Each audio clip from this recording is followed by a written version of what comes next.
¿Qué tal? Muy buenas lunas, bienvenidos sean de nuevo al Rincón del Cuervo. En este tercer día de la semana especial de Día de Muertos, yo sé que a más de uno les encantará este tema. Nos hemos esforzado para realmente separar esta presentación de la que se viene el día de mañana, ya que estas dos tradiciones que se mencionarán van muy unidas, pero tienen un punto de inflexión geográficamente hablando, y es cuando se separan y cada una lleva a cabo tradiciones y costumbres distintas. Estas dos tradiciones a las cuales nos referimos pues propiamente es Halloween, que es el tema que trataremos el día de hoy, y Samhain, que de una vez le damos la pista, es el tema que estaremos viendo el día de mañana. Cabe señalar que Halloween tiene meramente sus raíces en una festividad, la que hemos mencionado anteriormente, en este caso Samhain, que también es una tradición ya bastante antigua, de hace alrededor 3000 años, y que durante estos minutos de desarrollo del tema veremos cómo es que llegó a Estados Unidos y Canadá esta tradición de Halloween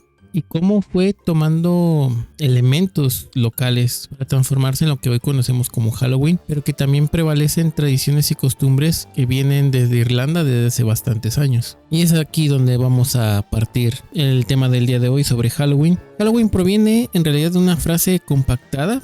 Recordemos que en el inglés tienen este gusto por compactar enunciados en palabras más simples, y la frase inglesa compactada a la que se referencia es All Hallows Eve, que ya propiamente lo fueron transformando o compactando hacia Halloween, y esto significa Día de Todos los Santos. El Día de Todos los Santos es un día meramente católico, pero también tiene su origen en las tradiciones del Samhain, en la cultura propiamente celta. En un principio los católicos celebraban esta festividad de Todos los Santos en mayo. Posteriormente, cuando intentan evangelizar los pueblos celtas, se dan cuenta que ellos tienen la misma festividad, pero la festejan el 31 de octubre al 1 de noviembre, y para poder evangelizar y hacer encajar sus tradiciones con la de los celtas de manera local, instituyen que el día 1 de noviembre y 2 se considere en este caso como Día de Todos los Santos. Bajo este antecedente es que la tradición que viene directamente de los irlandeses hacia Estados Unidos, pues también prevalece esta fecha, 1 y 2, y también la condición del Halloween como tal. Vamos a explicar de una manera breve cómo es que se llega a esta fecha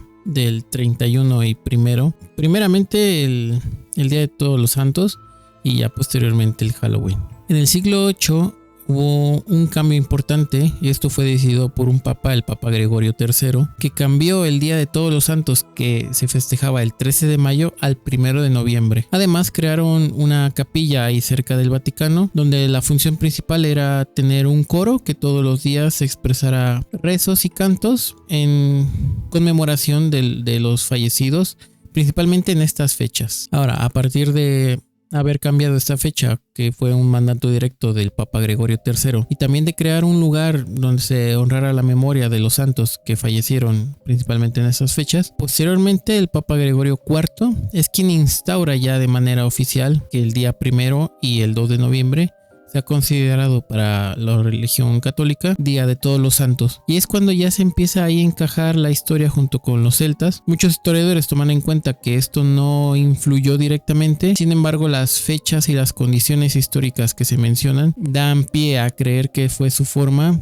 de llegar hacia estos poblados celtas y poder evangelizar, haciéndoles ver que ellos también manejaban las mismas tradiciones y que claramente pueden encajar con ellos, aunque ellos en verdad no le daban el sentido de festejar a los difuntos, sino más bien era este cambio de estación. El día de mañana, cuando estemos tocando el tema sobre Samhain, nos daremos cuenta que los celtas tenían principalmente, como comúnmente en el mundo, 4 estaciones, pero los reunían en 2 grandes bloques. El bloque de primavera-verano era básicamente de frutos, agricultura, ganadería. Había abundancia en el pueblo celta. Y el otro gran bloque era otoño e invierno, donde ellos en realidad se resguardaban en sus hogares para pasar el frío. Consideraban que era una época oscura, donde obviamente la agricultura no era buena, tenían que guardar reservas de alimentos para subsistir, y más que nada ellos festejaban el 1 de noviembre para esta transición de venir de una época de abundancia y trascender hacia una época de oscuridad y frío. Así es como ellos lo interpretaban. Ahora, ya pasando al territorio estadounidense y canadiense, porque las tradiciones que comparten durante estos años que vamos a mencionar son muy similares. Una razón principal es la zona geográfica. Entre los años 1500 y 1800 ya existían rituales y tradiciones en los Estados Unidos Unidos, que se asemejaban mucho a las tradiciones que fueron llegando posteriormente por los irlandeses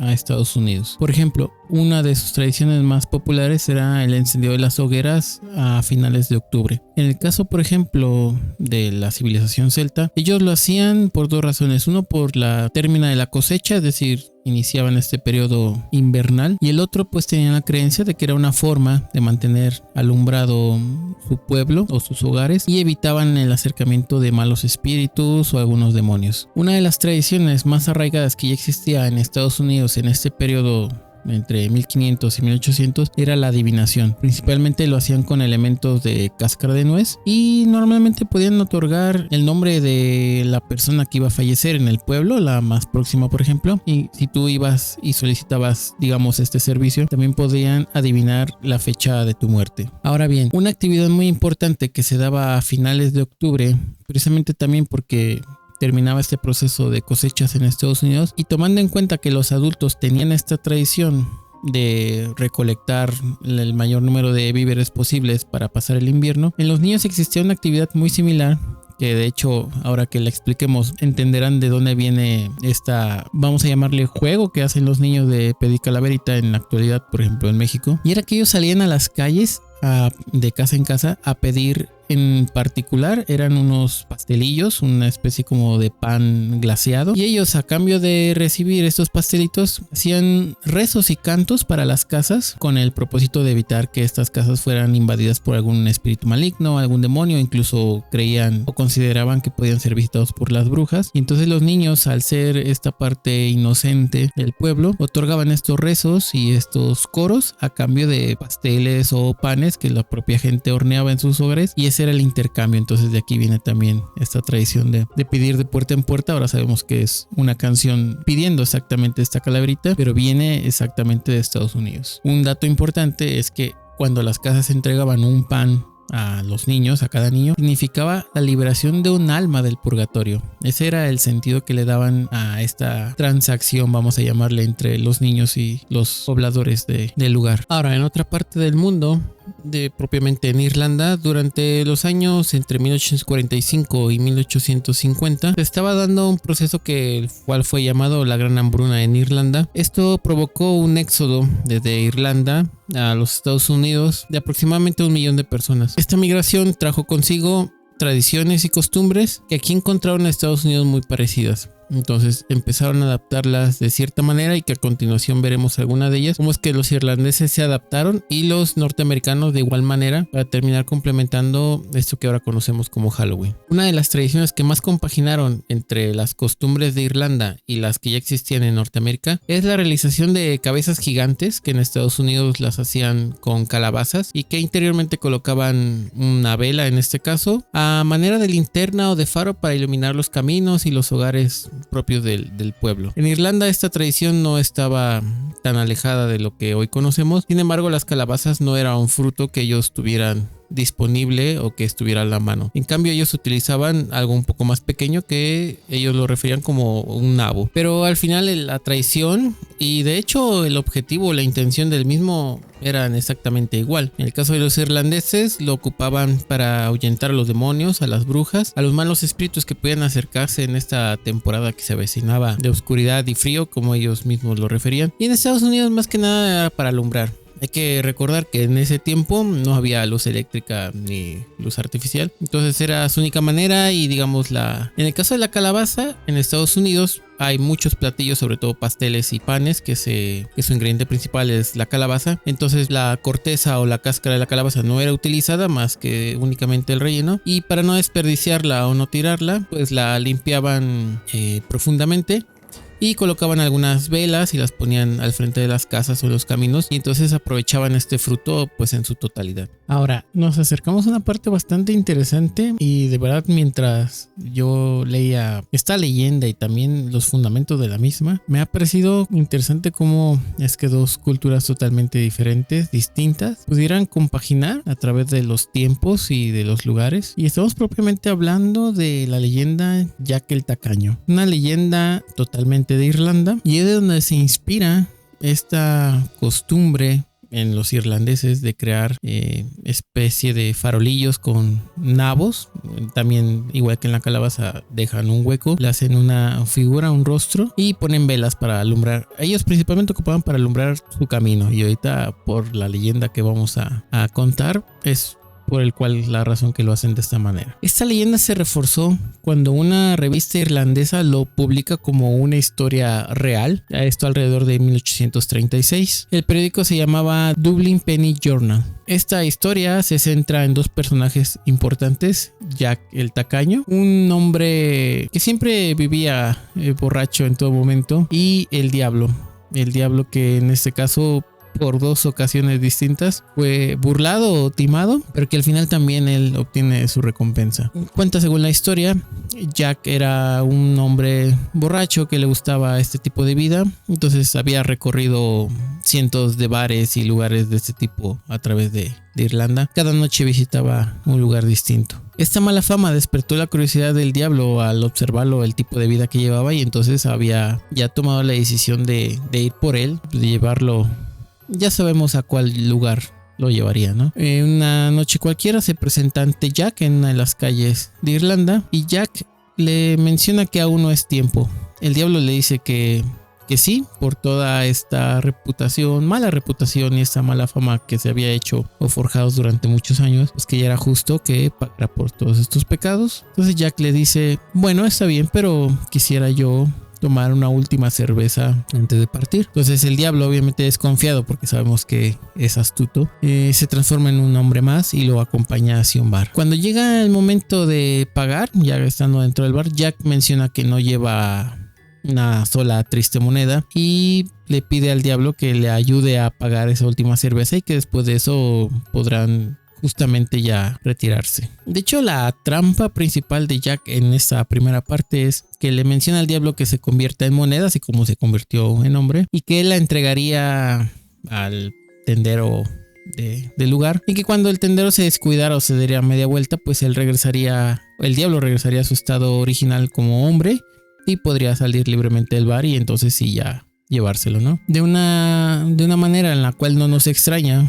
Sin embargo, al diablo sí. Jack, en vez de pagar, se guarda la moneda en el bolso y se retira del lugar. Aquí la trampa es que en el bolso él traía un crucifijo, y entonces al diablo le era imposible volverse hombre o diablo, en este caso, regresar a su estado natural, y quedó permanentemente en moneda. Jack llega en este punto a otra negociación con el diablo hecho moneda, y le dice que retirará el crucifijo para que él pueda regresar a la normalidad, pero que le dé al menos 10 años más de vida.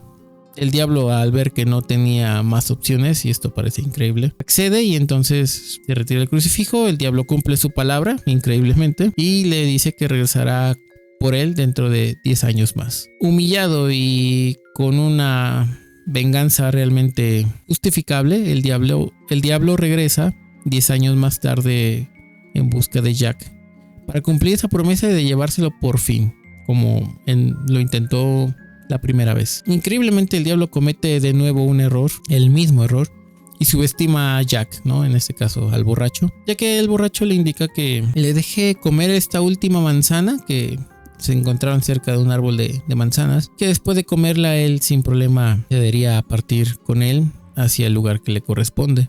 Jack procede a subir al árbol, y entonces desde el árbol empieza a lanzar también crucifijos. Pareciera que durante 10 años Jack estuvo preparado para este momento. Empieza a lanzarle crucifijos al diablo a los pies, y esto impide que se pueda mover o que pueda actuar de alguna manera contra Jack, y entonces desgraciadamente tienen que volver a otra negociación. En este caso Jack se ve más astuto y le dice lo siguiente: ahora al diablo le hace prometer, para poder retirar los crucifijos y que el diablo pueda moverse y demás, le hace prometer que jamás irá por él, es decir, que lo dejará de perseguir, por así decirlo, por la eternidad. El diablo entiende que Jack no pretende dar su alma y llevarla al infierno, entonces accede también para ya poderse retirar, y decide olvidar todo este tema, ¿no? Decide aceptar esta promesa o esta condición y retirarse. De todos modos, a lo largo de los años, Jack sigue con su vida de malas noches, incluso con estas lecciones o estos intentos de lecciones que el diablo intentó con él, pues él nunca recapacitó. y al final él fallece por temas de salud propias de su alcoholismo.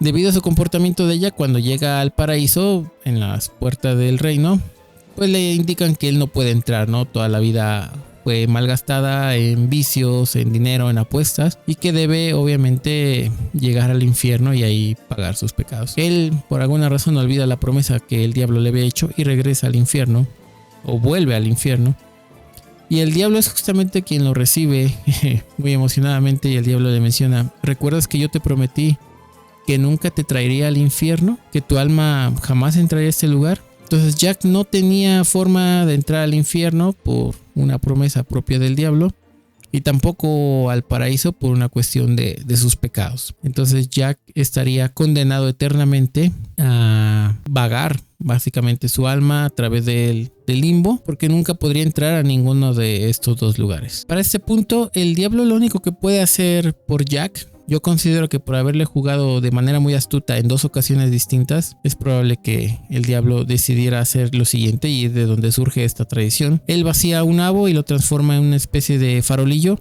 y dentro contiene una flama eterna que el mismo diablo coloca, y este es el único elemento que le serviría a Jack durante toda la eternidad para vagar su alma entre el infierno y el paraíso. Sería el único elemento con el que alumbraría su camino para siempre. De esta manera acaba, digamos, la primera parte de esta costumbre. Sufre una amalgama cuando existe el éxodo de los irlandeses, y por otra parte, en Estados Unidos, esta costumbre de vaciar las calabazas e incluso utilizarlas de máscaras por los niños. Recuerda que tenían esta costumbre de pasar de casa en casa, y que a cambio de rezos y algunos cantos recibían ellos pan o pastelillos que la gente horneaba. Entonces vaciaban las cáscaras de calabaza y las usaban de máscara o de farolillos igualmente. Y esto ya estaba documentado, que esta tradición ya existía desde antes que incluso llegaran los irlandeses. Entonces no hay que creer que viene propiamente de Europa, sino que ya existía esta tradición. Aquí el único detalle es que cuando los irlandeses llegan a Estados Unidos, pues se encuentran con que no hay este fruto que ellos utilizan comúnmente, que es el nabo, pero sí ven que la demás gente utiliza la calabaza como máscara, y deciden transformarlo o combinar su tradición con la de Estados Unidos o con los pobladores mismos, y crean esto de las calabazas en forma de cabeza con su respectiva vela para alumbrar puertas de las casas, caminos. Uno de los documentos, por así decirlo, que sirven de respaldo para saber que la tradición de Estados Unidos de utilizar máscaras de calabaza ya existían, es por un cuento, una leyenda más que nada también, pero ahora en Estados Unidos, de Sleepy Hollow, el jinete sin cabeza, que precisamente era un soldado que había perdido su cabeza en vida durante la guerra, y que en sed de venganza quería recuperarla. Entonces, mientras encontraba su cabeza correspondiente, utilizaba la calabaza con sus debidas perforaciones en ojos y boca, mientras encontraba su cabeza real. Ahora, pasando a otra costumbre que nos va a parecer muy familiar, que se lleva a cabo en muchos países latinoamericanos, también tuvo sus raíces en Inglaterra e Irlanda. Estamos hablando de esta costumbre que, bajo el concepto de Halloween, dicho en Estados Unidos, lo conocen como trato o truco. Ya lo habíamos mencionado anteriormente.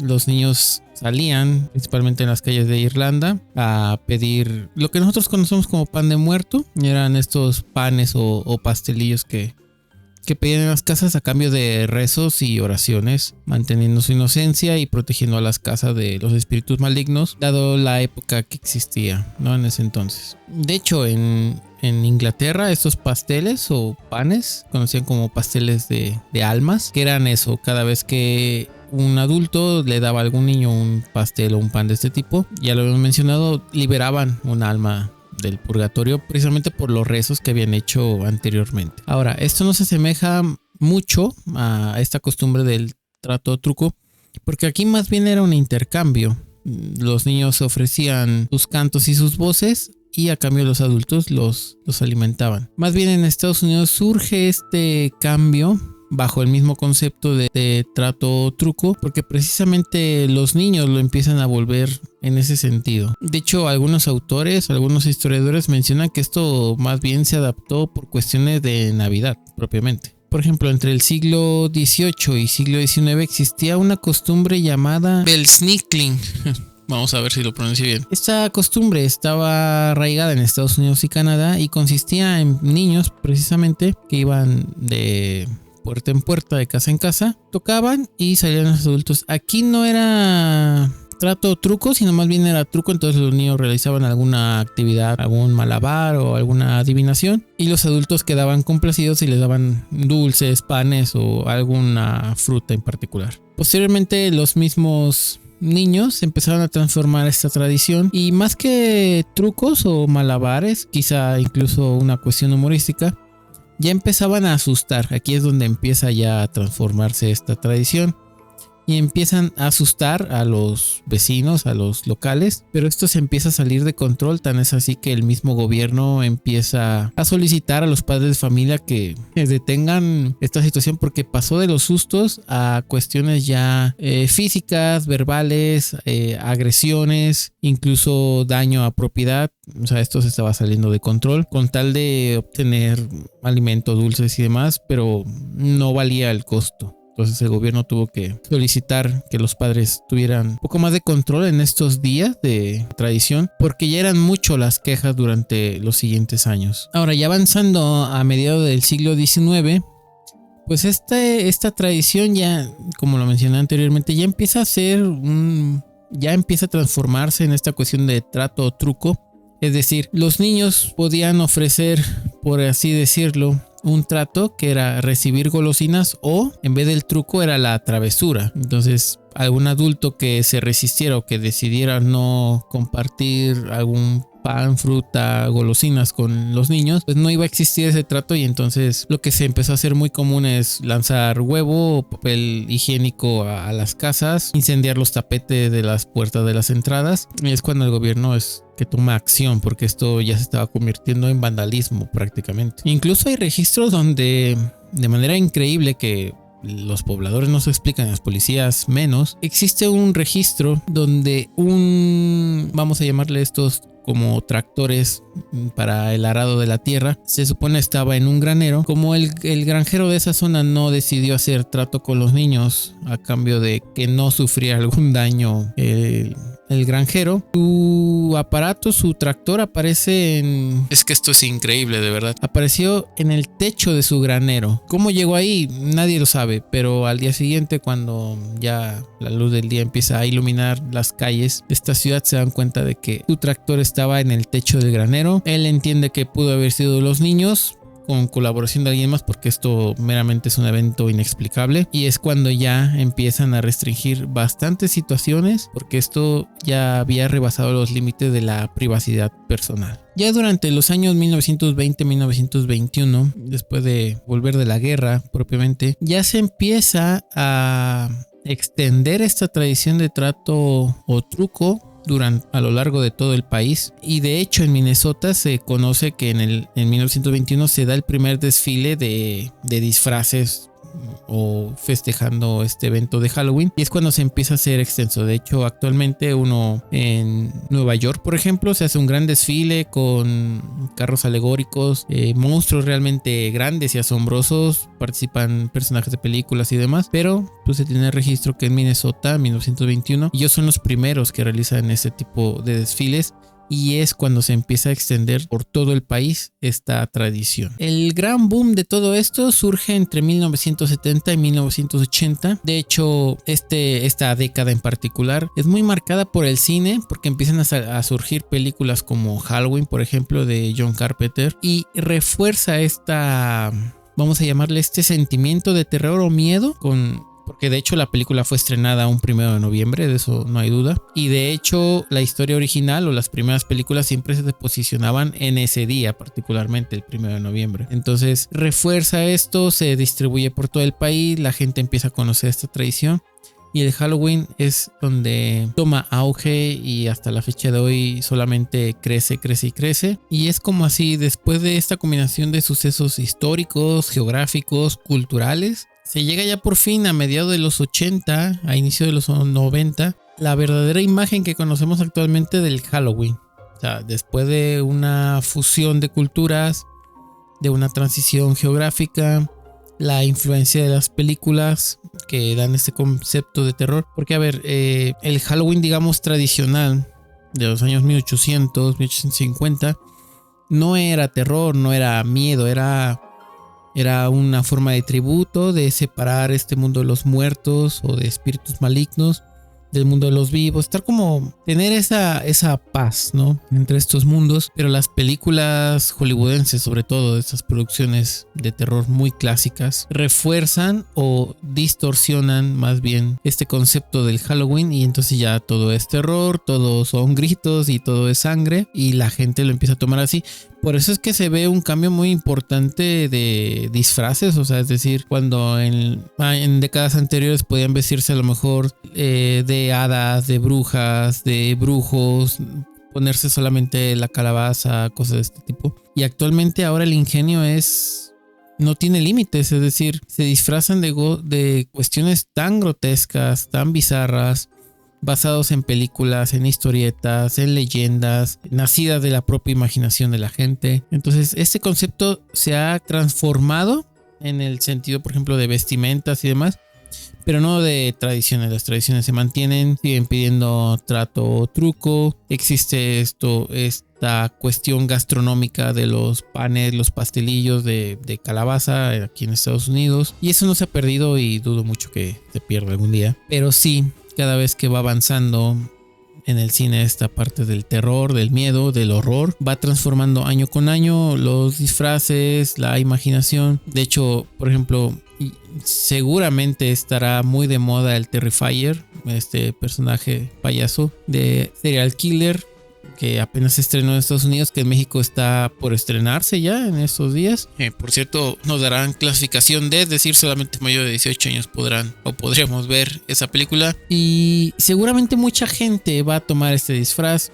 Siempre toman el de moda, el que está en tendencia y demás. Y es así como la sociedad actualmente se va ajustando a lo que Hollywood ofrece, a lo que la literatura ofrece, porque también puede ser un caso. Hubo un tiempo en que los disfraces todos eran Harry Potter y cuestiones así, pero las tradiciones que acabamos de ver, por ejemplo, la calabaza, eso nunca va a cambiar. Tiene un trasfondo muy interesante, de verdad. A mí me sorprende cómo se combinaron dos continentes, dos historias, dos culturas totalmente distintas, alejadas por miles de kilómetros, y que el día de hoy sea un referente mundial. O sea, no es propio de Estados Unidos, sino es mundial. O sea, para cualquiera es común. Una calabaza con rostro, que ya también tiene 1000 formas de hacerse, que funcione de farolillo, y que a veces también la gente no conoce el detrás de cámaras, digámoslo así, de esta costumbre, pero ya que lo ves, es increíble todo lo que debió suceder para llegar a este punto nada más. Con esto estamos dando por terminado